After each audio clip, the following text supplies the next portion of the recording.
Did you know that in ancient Egypt, masturbation by a god was considered an act of creation and, by extension, a symbol of abundance? Yes, you heard it right. As we dive into the unexpected origins of this often taboo topic, we'll see that the history of masturbation is as varied and colorful as human civilization itself. From the ancient Greeks, who viewed it as a normal and healthy substitute for other sexual activities, to the Romans, who had a more practical take on it, societies have interpreted and reinterpreted this act in countless ways. Fast forward to the Middle Ages, where the Christian Church condemned it as sinful, creating a ripple effect of shame and guilt that reverberates even to this day. The Victorians, however, took this stigma to another level, associating it with a host of physical and mental maladies. From the ancient Egyptians to the Victorians, humanity's views on masturbation have certainly evolved, haven't they? Enter the Victorian Era, where the practice of masturbation was regarded with fear and considered a dangerous habit. In the midst of the 19th century, a cloud of anxiety hovered over the subject of masturbation. The Victorians, known for their strict moral codes and prudishness, viewed it as a perilous vice with dire consequences.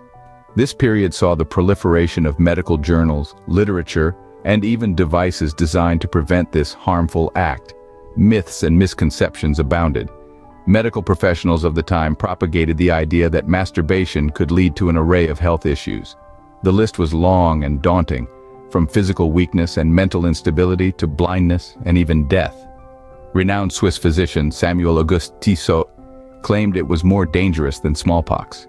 This fear was so deeply ingrained in the society that it led to the invention of anti-masturbation devices, some of which seem rather torturous by today's standards. Such contraptions were not just for adults, but for children too, reflecting the widespread panic surrounding the act. Moreover, the act of self-pleasure was seen as a moral failing, a symptom of a weak will or lack of control. The Victorian era was characterized by a rigid moral code, and anything that deviated from it, including masturbation, was seen as abhorrent.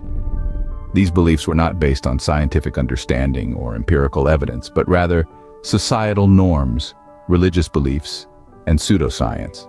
The fear and shame associated with masturbation during this time have had a lasting impact, shaping our modern understanding of the act. So that's how the Victorians viewed the act. But what does modern science have to say? Fast forward to the 21st century, where science has tried to debunk many of the myths surrounding masturbation. Rather than being considered a taboo, masturbation is now viewed with neutrality as an integral facet of human sexuality. A wealth of research has been carried out to understand the impact of masturbation on both physical and mental health. Starting with the physical dimension, studies cited by the American Urological Association indicate that masturbation might contribute towards maintaining healthy sexual function. Specifically, research has noted that regular ejaculation, via sexual intercourse or masturbation, may be linked with a decreased risk of prostate cancer in men. Is this really true? This remains an unanswered question. The question in our mind right now is masturbation good or bad? This makes us shift focus to its effect on mental health. A study in the Journal of Sexual Medicine suggests that masturbation could have a negative effect on mood and sleep quality, and may also result in stress. However, it's essential to acknowledge that any activity, including masturbation, can lead to unwanted consequences when done excessively or compulsively, such as physical discomfort, disruption of daily tasks, or even relationship problems. So what's the medical community's take on this? There has never been a consensus on whether masturbation is a normal aspect of human sexuality. Some perceived it as a means for individuals to explore their bodies, comprehend their sexual preferences, and potentially enhance their sexual well-being. Despite these scientific discoveries, societal attitudes towards masturbation continue to be diverse, with lingering stigmas and misconceptions. Knowledge, therefore, becomes key in understanding the science behind it and fostering a more balanced dialogue about human sexuality. As we can see, modern science presents a vastly different perspective on masturbation than our ancestors did. But how does this scientific position affect us today? Now, let's take a closer look at the effects of masturbation, honing in on the negative aspects and the downright unacceptable consequences. To start with, the negative. Overindulgence in masturbation can lead to physical ailments such as chronic fatigue, genital discomfort, and even sporadic vision alterations. From a psychological standpoint, It can induce feelings of guilt and shame, and could even exacerbate anxiety and depression. Following this, we face the unacceptable. If masturbation turns into an obsessive habit, it can have a detrimental effect on relationships and everyday life. Individuals may find themselves ranking their habit above their jobs, friendships, or romantic partners.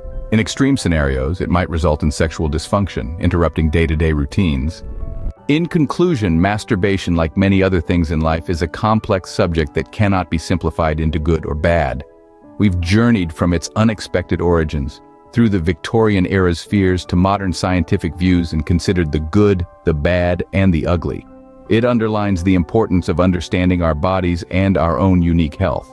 It's about acceptance, education, mentoring, and providing help to those suffering from it, instead of shame and misinformation. Thank you for tuning in to Motiva.net. If you enjoyed this video and want to be part of our journey exploring the fascinating aspects of human history and behavior, do remember to like and subscribe to our channel.